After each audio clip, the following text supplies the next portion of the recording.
Welcome to this first edition of Culture and Tourism World. My name is Hilda Oduwole-Busari. Our focus today will be on the life and time of Madam Susan Wenger at Lorisha. Her children and associates spoke about the legacy she left behind. In the Federal Capital Territory, Abuja, we also visited the Nike Art Gallery and Research Center, where she told us that indigo is the color of love. Enjoy it. Here I am, one with the water. I think and feel like the river. My blood flows like the river to the rhythm of its waves. Otherwise, the trees and the animals wouldn't be such allies. I am here in the trees, in the river, in my creative phase, not only when I am here physically, but forever, ever when I happen to be traveling, hidden beyond time and suffering in the spiritual entities. These are the echoes of the words of late Madam Susan Wenger. Born during the First World War in Austria, she studied art in her hometown of Graz and later in Vienna, where she was a member of city's famous art club. The young Wenger was widely traveled, visiting Italy and exhibiting in the Deux Vives Gallery in Zurich, Switzerland. In Paris in 1949, she met the man who would change the course of her life, the German linguist Uli Beer, with whom she shared a love of African culture. They were married soon after. He had accepted a posting in West Africa, and together the two embarked on their travel. Arriving in Ibadan, Oyo State in 1949, the couple arrived in Oshogbo via Ede in 1950. The 35-year-old Wenger had met Ajagemo, high priest of Obatala, the creator god, who introduced her to Yoruba religion. She would later say of her mentor, "He took me by the hand and led me into the spirit world." The real evidence of her life's work, however, is in the Osun Grove itself, located in the Isale Osun area of Oshogbo. The sacred forest and its revered river and goddess represents the culmination of Susan Wenger's artistic, religious, and cultural endeavor.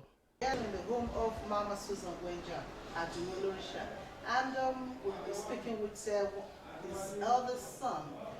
He's a Shango priest. His name is Shangodari Ajala. He's going to tell us a lot more about Mama Susan Wenger. Yes, can you tell us briefly about your relationship with Mama Susan Wenger? Mama is my mother. The people are called Professor. When I finished my initiation in 1959, we did the last ceremony to take a new young initiation to the town. That's where I met through the spiritual influence in it. So when I met her, she really great interest in me, very tiny. I'm skinning about almost 11 years of age when I know her. So by that time, my godfather is a friend of Susan. So Baba Laiwola Oloshu is the one that have really put me through to make a good connection with Susan. She said that I really like to take this boy as my own child. No problem.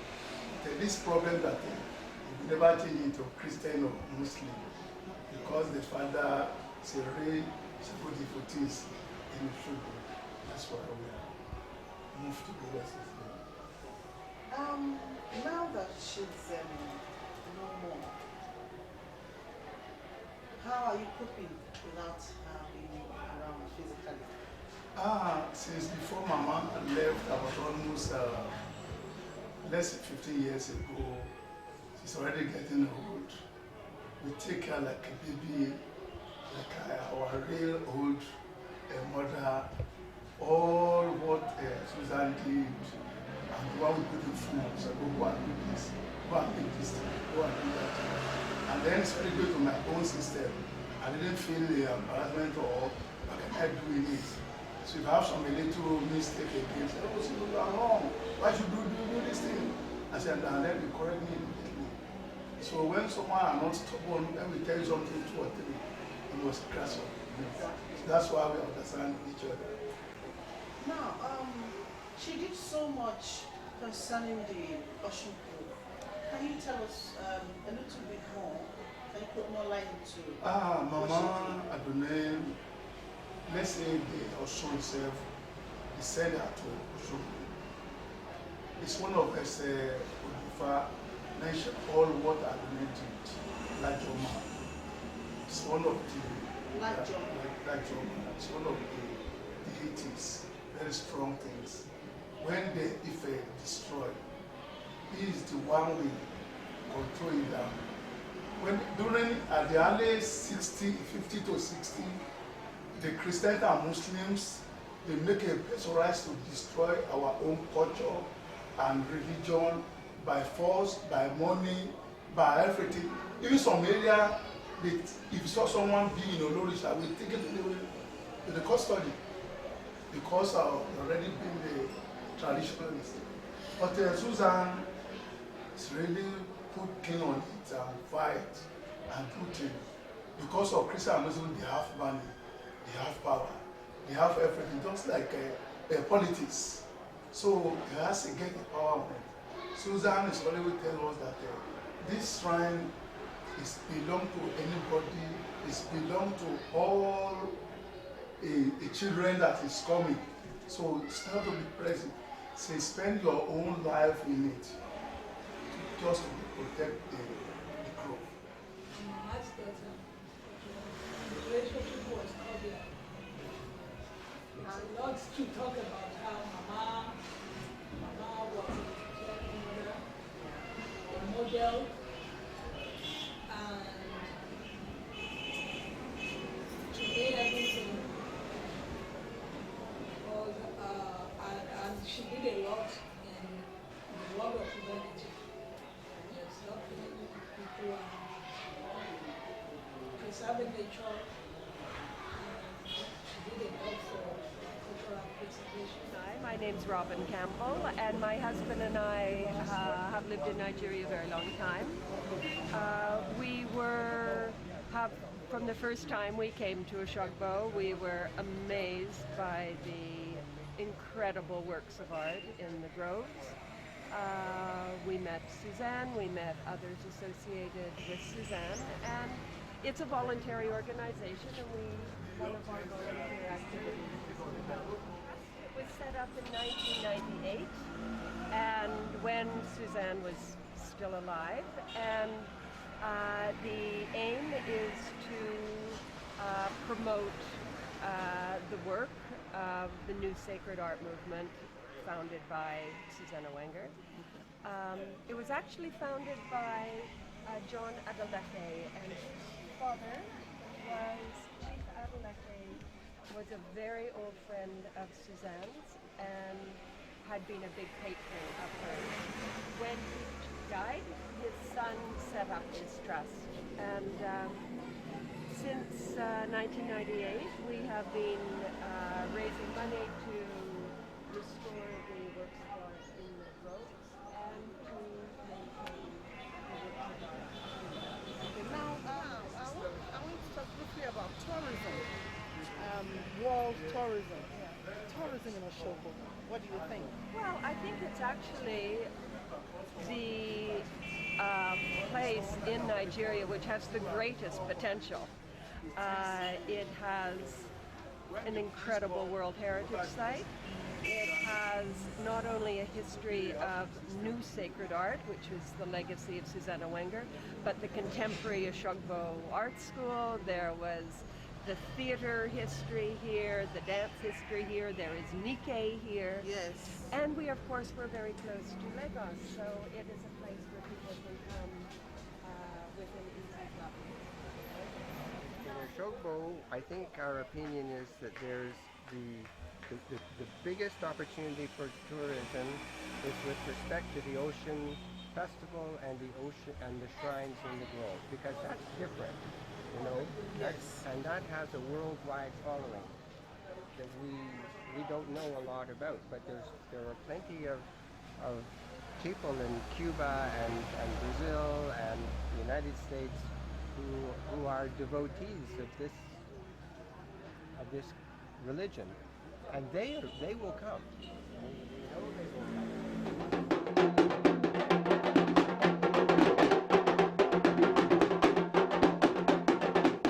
On the 12th of January 2011, the 2 years anniversary of her transition into the great beyond was celebrated by her children and some Orisha devotees. The Ifa priest was there to consult the Ifa oracle and pray for love, peace and harmony among them, Osun State, Nigeria and the world at large.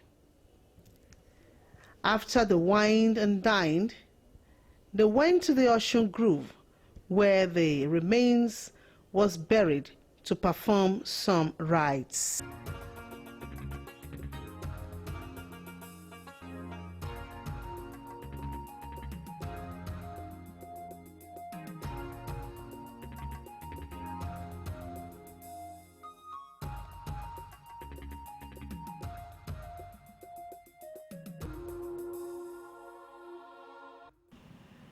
Mrs.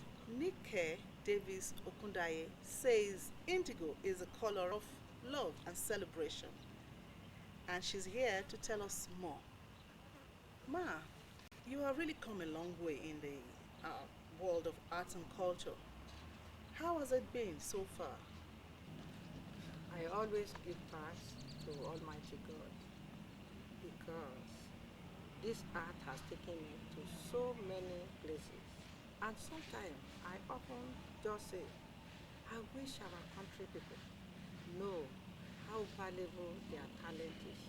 So people will not keep their talent on the art section. I want to tell you it has been a pleasure for me as an artist. The gallery here has a resemblance to the Osun Grove. Why did you choose that style of architecture?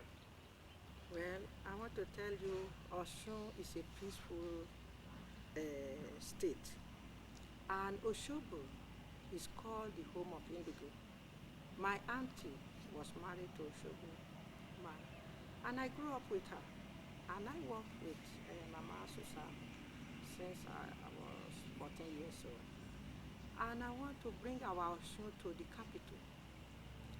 This is our capital, and this capital is going to stay like this for the rest of our life. So I said, oh, let's bring our Osun. Like many people who cannot go to Osun, they can always see the Osun as well, Abuja. So that give people baby, and also, it also give people peace. You will see that there is no problem in Abuja.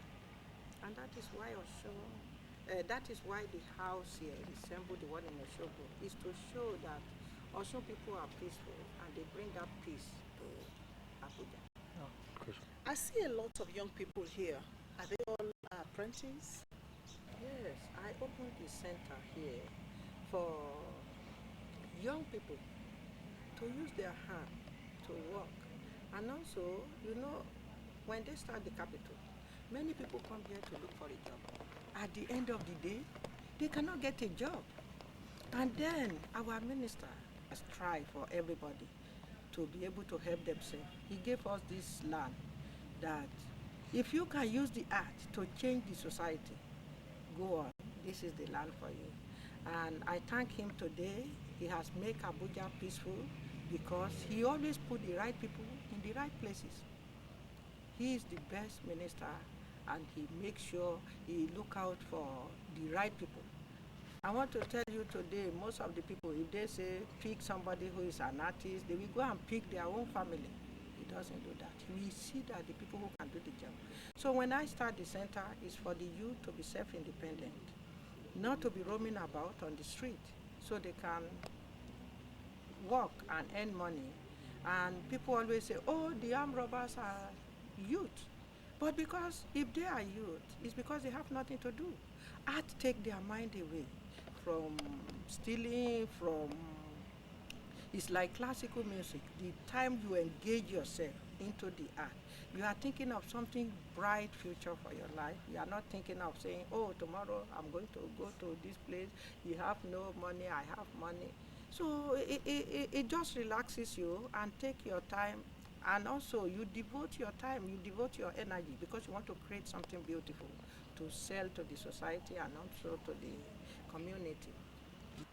So this is more like a training school. Do you intend to have more like this in other parts of the country, like in the Niger Delta and in the far north? I will love that because when I was 6 years old, I was in Jos.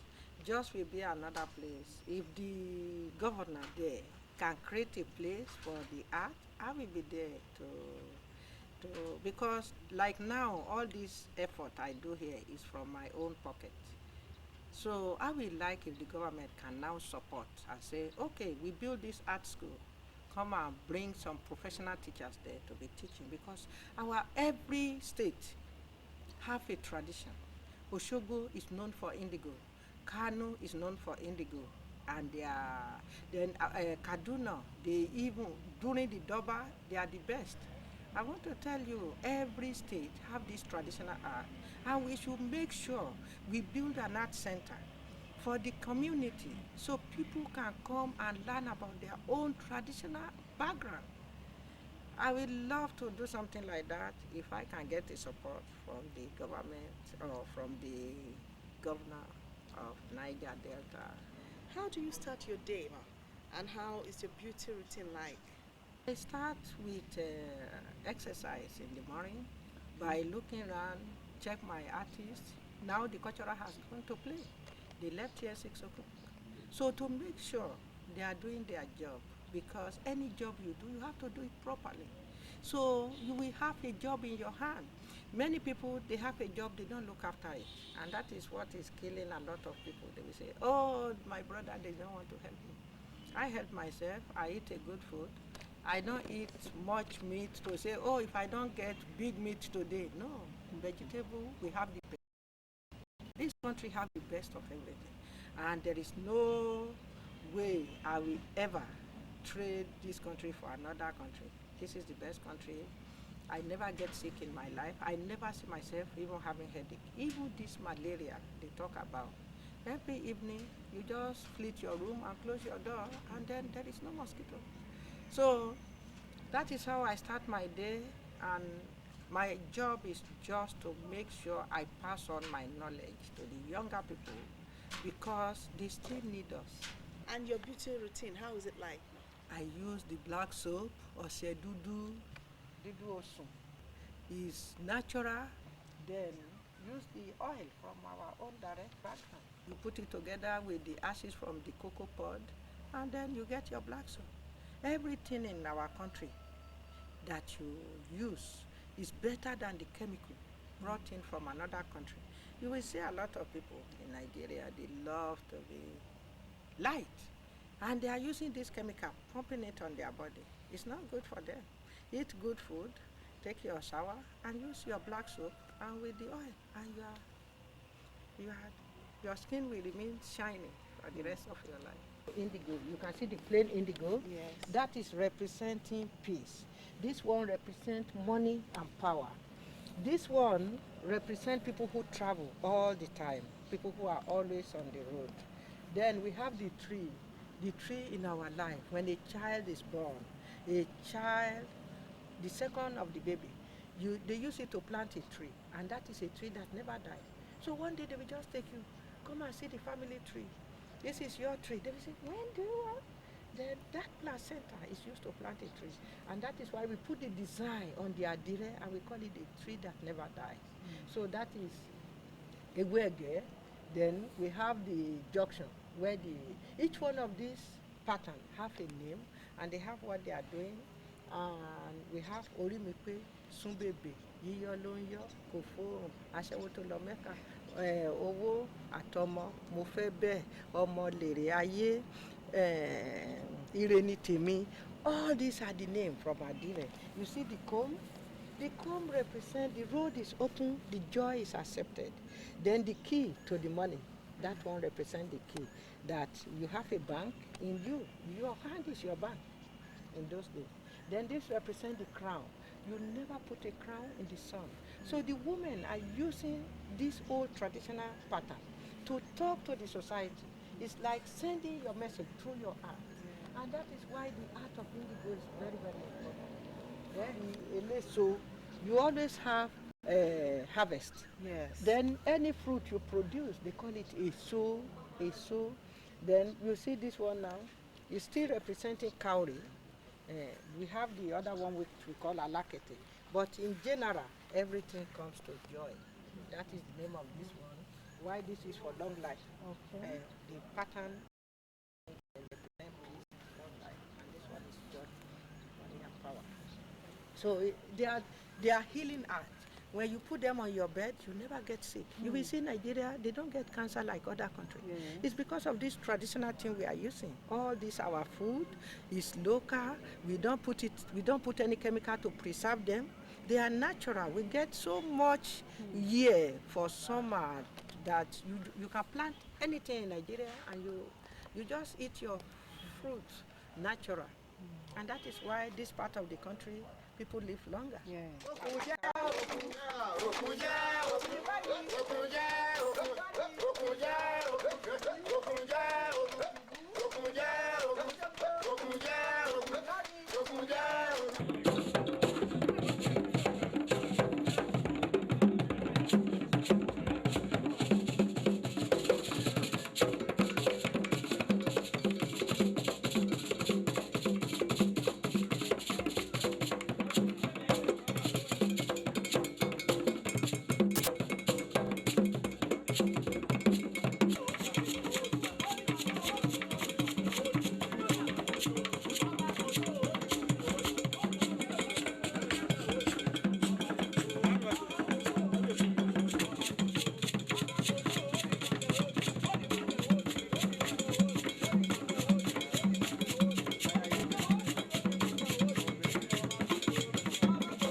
edition of Culture and Tourism World.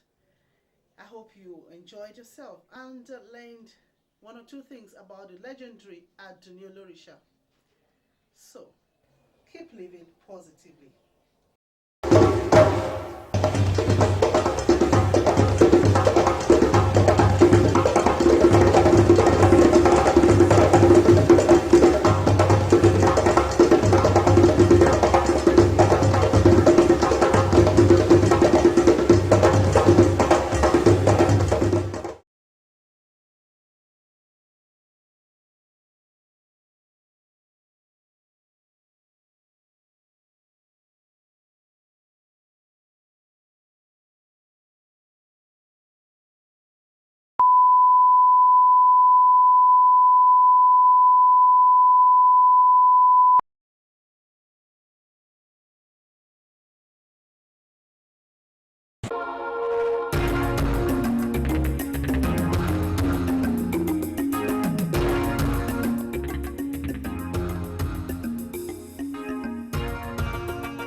You're on to Culture and Tourism World.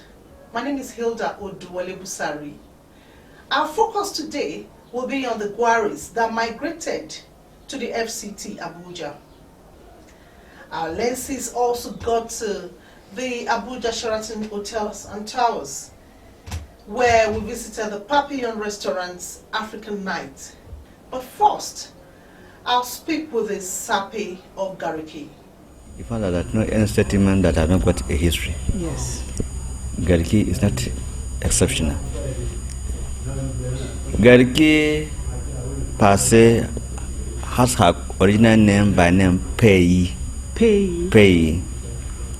By a founder. So Pei means we have we call a head a Pei. So the founder may be searching for a fertile land as well animals for hunting. So it is coronet that some people have a saying maybe it could be a intertribal war, it could be a religious war. He decided to move with his people. From Zaria, as I've told you. Have started down here,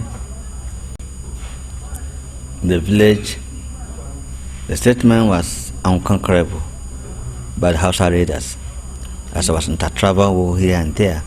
So Hausa people were always coming, maybe to fight our people there, because the natural pattern of the area, before the were upon the hill, our people already seen them, and they will not be able to prepare for them and fight them. And as of the day, the Hausa people realized that they will not be able to conquer the settlement. They now say, Wanangari ya Gagarachi, that this settlement is unconquerable.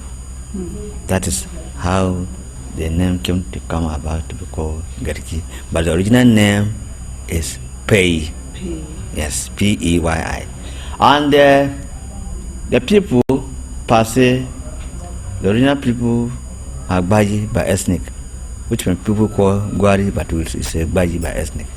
People are asked to calm down because it was a thick forest, right from the road you are seeing towards the legislative quarter to that hill. It was a thick forest. So when the abolition of slavery was banned and was in trouble, was also banned, our people settled down and moved down to CBN quarters. That was as a settlement there. And then just recently, 1973, moved down to this site. As I've said earlier, with the coming of abolition of slave trade and the coming of imported religion, which has been there, that is Christianity and Islam, people started to embrace. However, before our settlement, before our people came down, some Hausa raiders having realized that the tribal war, the civil war was no more important, Hausa people started coming and started settling with us here. And then the two religions, the Christianity and Islam, our people started to embrace the religion. So that settlement there has now served as part of a tourist area, more special to regional inhabitants, because we have respect for that place, and in most cases we now have organized annual festival, which we normally try to, during my period, we try to target it at maybe on 2nd of January of every year. We almost youth go there, elders also go there to pay their homage, to pay their respect to that area, and some traditional writers also perform there. Understand? Yeah. In other words, sir, the traditional religion has not been totally wiped out. It cannot be totally wiped out. We realize that the traditional religion still have a role to play. With the modernization, with Western education that has incorporated to the system of Nigerians, not only here, almost all Nigerians, people are trying to abandon their traditional religion. But I call on the people that I don't advise that we should allow traditional religion to go in totality, but even they should go, the culture, custom, and values should not be swept under the carpet. I have always emphasized that it will be uncalled for, and I'm happy with the present government, whereby they are trying to revive the culture and tradition of the people. Because if we realize the way we are going, we all try to import the westernization on our own system, which is uncalled for. If you just come and see if we just look at these people who are coming in here, the foreigners, they appreciate our culture. So I cannot see why we should try to abandon our culture. The only difference, we're all human beings, but the only thing that differentiates is our culture and custom. Each ethnic is in this world has its own custom and culture and value. So I see no reason why we should abandon all these things and then go with westernization, because I see it is uncalled for. You understand? So, and normally we normally have some traditional rites which we normally perform, like in those days, like as I've told you earlier, in terms of traditional religion, we have Akakai, it's a masquerade which is normally performed, a mama which is also respected in those days, especially anybody who have a mama and a boy, you understand. So in anybody yes, in most cases, if not because of this westernization, or if you go to anybody yes, you will find them they have this on within their own area. But as I've said earlier, it's just uncalled for that the way we are going, abandon our tradition and custom and culture. I think we should have to have withdraw from that direction, because at the end of the day, posterity will not forgive us. Yeah. Yeah. So, what is the occupation, the original occupation of the Gbagi people, or the Gariki people, rather? You're not wrong by saying Gbagi people generally. Gbagi people are known to be industrious. Gbagi man is not a lazy person. A Gbagi man is known to be honest, hardworking, especially they are predominantly farmers. in nature. They are predominantly farmers, almost 90%. The only thing that there are peasant farmers. We are never been able to have a commercial farming, neither technological aspect. So almost 90 to 95% are farmers, and sometimes they are hunters. You understand? And Gbaji man could also, as I've told you, that Gbaji man has a rich culture. You will agree with me, maybe if you have been living with us here, if you see original Gbaji man, especially aged people, women per se, when they carry their load, they are carrying their load mostly in their shoulder. And many, if I'm not mistaken, in Nigeria, even internationally, when they can see somebody carrying a load on her shoulder, it sounds like people start wondering how, why. And it also serves like a sort of attraction, which could be as a sort of tourism. Now, what is the main thing that the Gbaji man farms? You say they are predominantly farmers. What do they farm most? You see, the most predominant product we produce is sorghum. That is guinea corn, maize, yam. Then the other thing which we also produce as a cash crop in those days was oil palm. We used to have oil palm then, before the income of FCT, and the granite was also produced then, as you know, and cotton. But with the monoculture which we are in now, that is petroleum product, it has wiped out this. But in most cases now, the most stable food for us is yam and maize per se. Yeah. Now how, I know nobody's getting married now, but how is marriage rights? How is it done among the Gbaji people? Well, when I talk about marriage, is one of the major things have to be carried out based on custom and tradition of the people. And normally in those days they will prepare a local liquor. What? Local liquor. Okay. That is a brukutu, we call it. And Gbaji age. In those days, a Gbaji woman believes that if she is married, the most important thing in her place, she must have a huge amount of firewood in her house. Okay. And that is why if you go to any Gbaji, any typical Gbaji area, especially village, you still find a bunch or band of firewood, because they believe that that firewood is also an essential thing as a wife.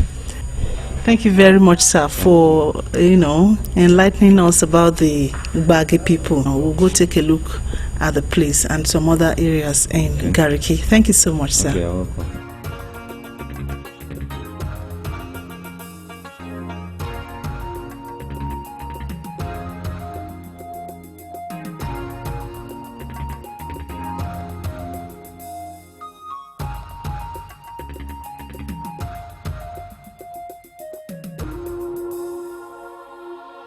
This other group of Gwaris migrated from Borno to Zaria, and from Zaria to this present place in Abuja called Kushinguru, which means bottom of forest. This group did not settle on the rock, but in the forest. These are typical Gwari women. This group are farmers and drummers. They usually go with group when going to farm for a chief.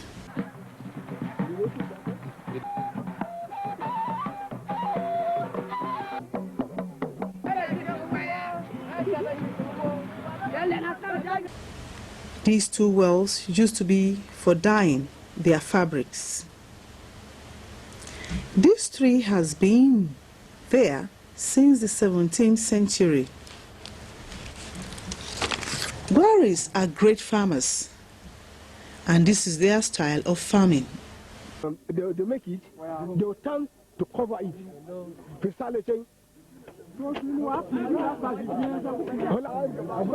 one is made for either to plant maize or to plant guinea corn.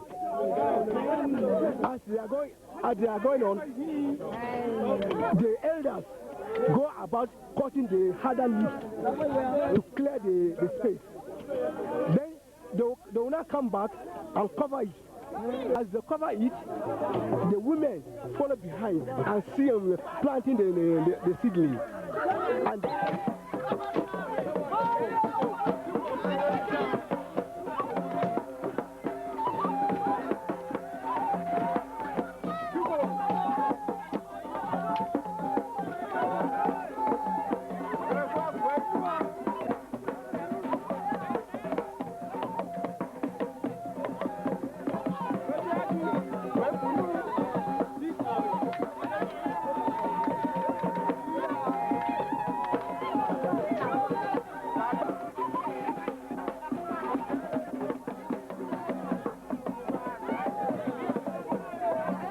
They are now through with the day's job, and they are on their way back home.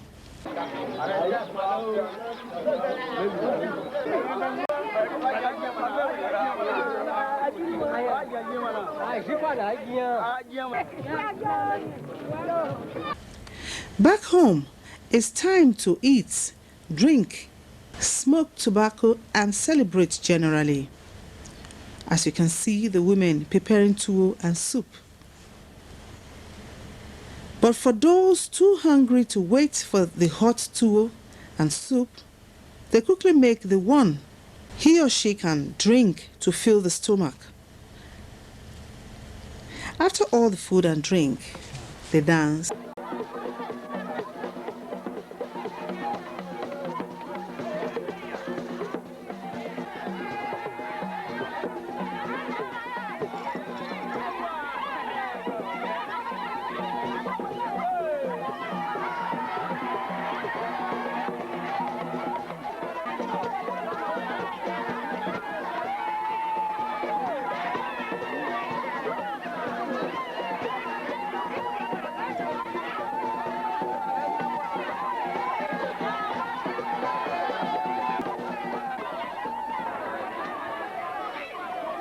Back to their idols that they worship annually, and this is how they do it.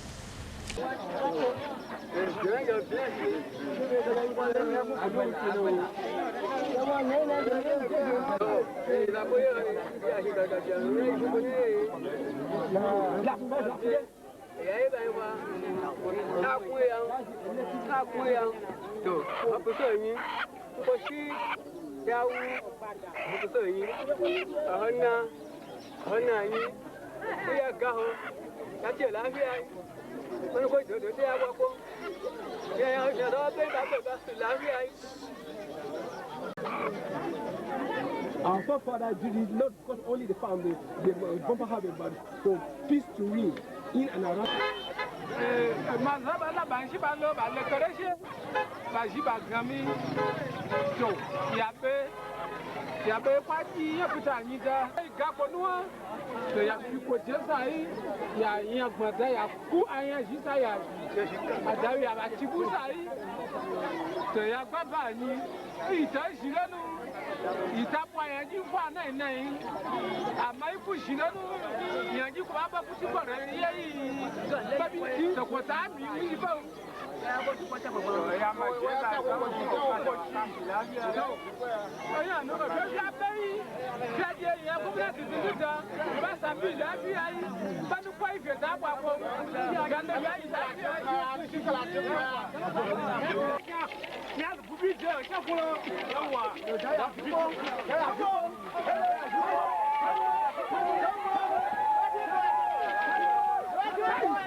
the guests to come, take some. Grilled fish. Since you serve yourself, how do you call that? Sorry? So since you don't serve, Yes. it's a buffet. It's a buffet restaurant. You come and you serve yourself. Take the portion that you like to take. Yes. So this is the fish. You can see these are ayam.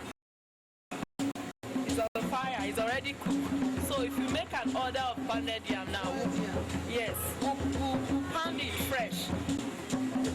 This is fresh fish pepper soup. You can see you are using the local pot. Yes. Our African pot to make it is our pepper soup if you want. So let's go to the inside. okay. We have a lot of African dishes. We have the goat head here. Please use the sauce. We'll make it fresh. We'll mix it and we'll serve our guests. It's taken from the eastern part of Nigeria. So we have lamb stew. We have gizzard, peppered gizzard. We have the peppered gizzard. We have the peppered gizzard. Let me close this one. Then we have ewedu and okra. This is taken from the western part of Nigeria. Then we have edikaikon. This is taken from the eastern part of Nigeria. Then we have amala, pounded yam. You can see the swallow. Come around. See? You see them? African salad. African salad. Okay. And then we have the normal salad. Okay. Make it from the fresh noodle with the fura. What is nono? Nono is this fresh meat from the cow. Okay. For the benefit of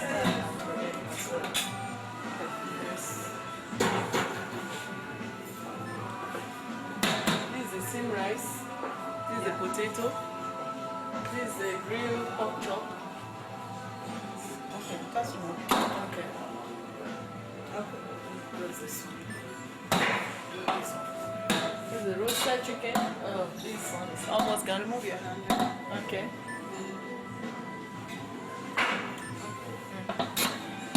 Then we have the mini steak.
That's how it's been on this week's edition of Culture and Tourism World.